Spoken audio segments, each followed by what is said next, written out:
বন্ধুরা চলুন আজকে আপনাদের সঙ্গে আমার সাধের গাছের বাগানের সঙ্গে পরিচয় করে দিই। আপনারা অনেকেই হয়তো জানেন, এবার যারা জানেন না সেই সমস্ত বন্ধুদের জন্য গাছ বাগানের সঙ্গে আজকে আপনাদের পরিচয় করিয়ে দেব।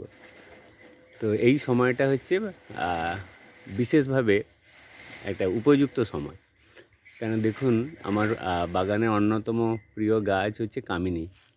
সেই গাছগুলোতে গ্রীষ্মের প্রচণ্ড দাবদাহে প্রায় ঝিমিয়ে পড়েছিল, তারপর যেই বৃষ্টির জল পড়েছে পুরো গাছগুলো দেখুন সাদা হয়ে গেছে এবং মৌমাছিরা এসে গেছে ভোরবেলা ওরা ওদের কাজে। আমি আসলে ফুলের গন্ধটা আপনাদের পাঠাতে পারছি না ভিডিওর মাধ্যমে, কিন্তু সামগ্রিকভাবে বাগানটা দেখানোর এটাই আদর্শ সময়, উপযুক্ত সময় বলে মনে হয়েছে।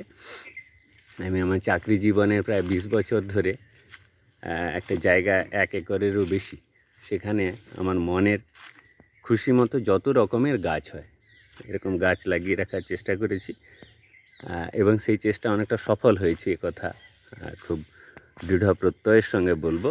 আজ থেকে 20 বছর আগে ভাবনা নিয়ে যে প্রকল্পটা শুরু করেছিলাম সেটা আজকে অনেকটা ফুলে ফলে পল্লবিত। চলুন আপনাদের সবার সঙ্গে পরিচয় করিয়ে দিই সেই বাগানের। যেদিকেই চোখ যায় ভোরবেলাটা এত সুন্দর লাগে, ঘুম থেকে উঠেই মনে হয় প্রথমে বাগানটাতে দৌড়ে চলে আসি। যত রকমের গাছ ছিল কাউকে বাদ দিইনি, সবাইকে এনে জড়ো করেছি।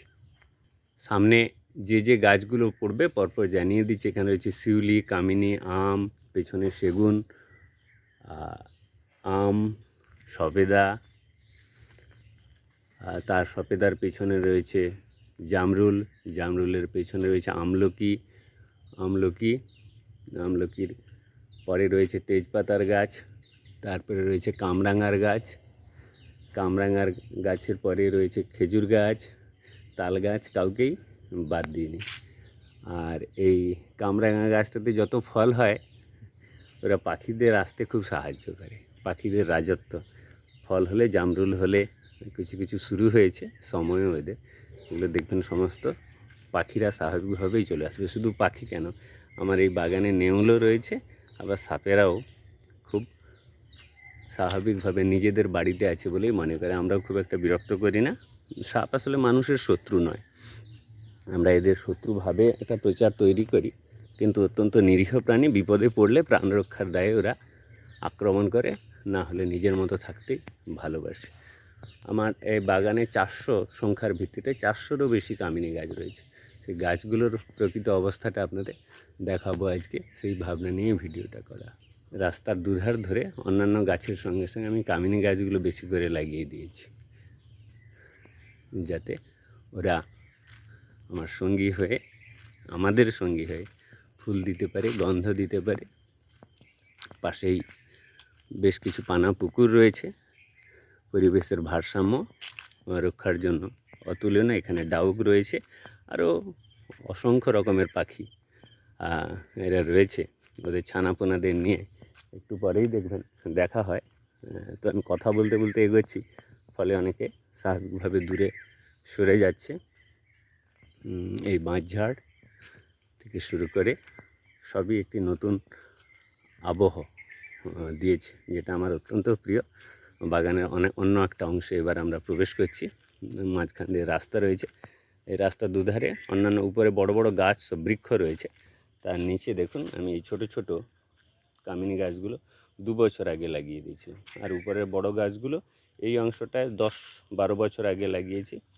এই কামিনী গাছ বড় গাছের তলায় এরা কিন্তু ছোট্ট গাছ দেখুন ফুলে ভরে গেছে, নিচের অংশটাও সাদা হয়ে গেছে, পাপড়িগুলো ঝরে পড়েছে। এই দিকটাতে দেখুন এই রাস্তা ধরে ওই বড় বড় গাছের তলায় সমস্ত কামিনী গাছগুলো লাগিয়ে দিয়েছিলাম। ভেতরে কিছু গাছ এখনও ফুল আসেনি, এগুলোতে ফুল এসে গেছে। এই রাস্তার ধার ধরে এইভাবে দেখতে পাবেন, এই দেখুন এই যে রাস্তা। আমি এই রাস্তাটি পরিকল্পনা মাফিক আজ থেকে 15 বছর, কোথাও 17 বছর আগে পরিকল্পনা মাফিকই তৈরি করেছি, যে একদিন এরকম একটা বনপথ তৈরি করব, যার দুদিকে বড় বড় বৃক্ষগুলো থাকবে, আর তারও নিচে বিরুৎ, গুল্ম, এই জাতীয় গাছগুলো লাগিয়ে দেবো। সেগুলো চলছে, এ তো একদিনে তৈরি হয় না, স্বপ্নকে বাস্তবায়িত করতে গেলে অনেকটা সময় লাগে। এই রাস্তাটা ধরে হাঁটছি আমি, মর্নিং ওয়াক, ইভিনিং ওয়াক ইত্যাদি। এটি আমার প্রিয় রাস্তা, পাকা রাস্তা। বা যদিও আমার বাড়ির সামনে এই মুহূর্তে পাকা রাস্তা তৈরি হচ্ছে, ওটা আমার খুব একটা পছন্দের ছিল না। আমি একটু দূরেই থাকতে চেয়েছিলাম, কিন্তু সভ্যতার তথাকথিত উন্নয়নের সঙ্গে সঙ্গে রাস্তা দেখুন ভেতরে ঢুকে যাচ্ছে, ফলে আমার বাড়ির সামনেও পাকা রাস্তা তৈরি হচ্ছে। তো এই বনপথটি আমার অত্যন্ত প্রিয়, আমার সুখ দুঃখের সাথী। আমি যখন খুব মানসিকভাবে বিধ্বস্ত, সে সময়ও যখন এলে একটা আলাদা প্রশান্তি অনুভব করি। আর ভালো সময়ের তো কথা নাই বা বললাম। এই যে পাশে গন্ধরাজের গাছগুলো লাগিয়ে দিয়েছে, ওগুলো এখনও ফুল আসেনি, ফলে আপনারা বুঝতে পারবেন না, গাছের ভিড়ে হারিয়ে যাচ্ছে বলা ভালো, তবে আমার কাছে হারায়নি। এটা একটা দিক গেল। এবার দেখুন এই দিকটা আবার একটা রাস্তা, ওই সামনে একদম পিচ রাস্তা দিয়ে এই রাস্তাটা চলে গেছে। এদিকটা 100 মিটার, উল্টো দিকটাও, এদিকটাও 70-80 মিটার মতো হবে।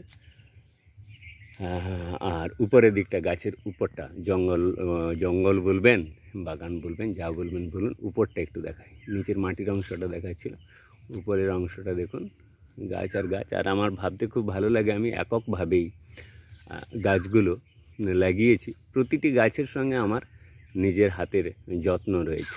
মা যেমন সন্তানকে বড় করে তোলেন, আমিও গর্বের সঙ্গে বলতে পারি প্রতিটি গাছকে আমি কিন্তু সন্তান স্নেহেই বড় করেছি। এবং আমার ভাবনা আমি আমার ছেলেদের জানিয়েছি যে এই গাছগুলো কাটা যাবে না, আমৃত্যু এরা এভাবেই দাঁড়িয়ে থাকবে। আর মৃত্যুর পরের দায়িত্ব তো আর আমাদের হাতে থাকে না, যদি থাকতো তাহলে সেটাও সুনিশ্চিত করতে পারতাম। আচ্ছা, এই অংশটায়, এই বাগানে, এখানে একটু বক্তব্য রয়েছে আমার। এখানে দুটো পর্যায়ে গাছ লাগানো হয়েছে। দেখবেন উপরে যেগুলো সরলবর্গীয় বৃক্ষ, তার নিচে অনেকগুলো আম গাছ লাগানো হয়েছে দ্বিতীয় স্তরে। এই আম গাছগুলোতেও এবছর অবশ্যই আমের অফ ইয়ার, সারা আমার এই এলাকাতে কোথাও বিশেষ আম হয়নি। অন ইয়ারে গত বছর এত বেশি আম হয়েছে, এবছর ওরা বিশ্রাম নিচ্ছে ওদের অঙ্গজ বৃদ্ধির জন্য। এবছরটা বিশ্রামে রয়েছে, আমরাও সেই বিশ্রামটা দিয়ে দিয়েছি। কেন বিশ্রাম আপনি যদি না দিতে চান, তাহলে এখন বিজ্ঞান প্রযুক্তি এতটাই উন্নত, হরমোন দিয়ে দিলে ওই অফ ইয়ারও আর অফ ইয়ার থাকে না, সে বছরও আম হয়। এখানে যে গাছগুলো দেখছেন, এতে বিভিন্ন পর্যায়ে রয়েছে, ছোট বড়, আসলে বিভিন্ন সময়ে লাগানো আছে, সেই মতোই গাছগুলো বড় হয়েছে। এবার সামনের দিকে এগিয়ে চলুন। ছোট ছোট ডোবাও রয়েছে, জীব বৈচিত্র্য, এটা রক্ষা করার চেষ্টা করেছি যতটা সম্ভব। তাল গাছ দেখছেন, তাল গাছগুলো কিন্তু নিজের হাতে লাগিয়েছি। তো তাল দীর্ঘমেয়াদী একটি গাছ, আমার পরের প্রজন্ম বা তারও পরের প্রজন্ম হয়তো এর সুফল পাবে। তাও হোক, মনে হয় যে হ্যাঁ, আমাদের পিতামহ, প্রপিতামহ তারা লাগিয়ে গেলে আমরা পেতাম, ফলে আমরা লাগিয়ে যাচ্ছি, পরের প্রজন্ম পাবে। এই যে রাস্তার ধার ধরে বসার জায়গাগুলো করে দিয়েছি, কেন আগামীতে একটা পার্ক করার ইচ্ছা রয়েছে। সেই মতো এই বসার জায়গা, এবং এটা মাঠের পরেই, ফলে কৃষক থেকে শুরু করে শ্রমিক মানুষ যারা মাঠে কাজ করতে আসেন, তাদেরও বসার জায়গা হিসেবে করে দিয়েছি। এবং এই অংশের গাছগুলোর, এগুলোর বয়স ওই 4 বছর, লকডাউনের বছরে এই বাগানটা তৈরি করা। বিভিন্ন সময়ে তো এক একটা তৈরি হয়েছে। এখানেও সমস্ত রকম গাছ রয়েছে, এই যে চাঁপা, পাশে দেখছেন চাঁপা, অশোক থেকে শুরু করে জারুল, বকুল, কাউকে বাদ দিইনি। আর গাছের এই দিকটা দেখুন, উপরে বড় বড় বৃক্ষগুলো রয়েছে, সরলবর্গীয় বৃক্ষ, আর নিচে যে বলছিলাম যে কামিনী গাছগুলো দিয়ে আমি রাস্তার দুদিকটা সৌন্দর্যায়নের চেষ্টা করেছি। এবং এই বাগানের ভেতরে আপনি এলে এই তো গ্রীষ্মের প্রচণ্ড দাবদাহ, এখানে এলে আপনি কিন্তু ওই দাবদাহের কথা ভুলে যাবেন। আসলে আমরা চাই যে অনেক মানুষেরই অনেক টাকাও রয়েছে, জায়গাও পড়ে রয়েছে অযত্নে। তো আসুন আমরা সেই অযত্নে পড়ে থাকা জায়গাগুলোতে আমাদের যে সঞ্চিত অর্থ, সেগুলোর কিছুটা ব্যয় করে এরকম নিজেদের মতো গাছের বাগান গড়ে তুলি। ও অনেক কিছু দেবে, এবং যা যা অমূল্য, টাকায় তাকে হিসেব করা যাবে না।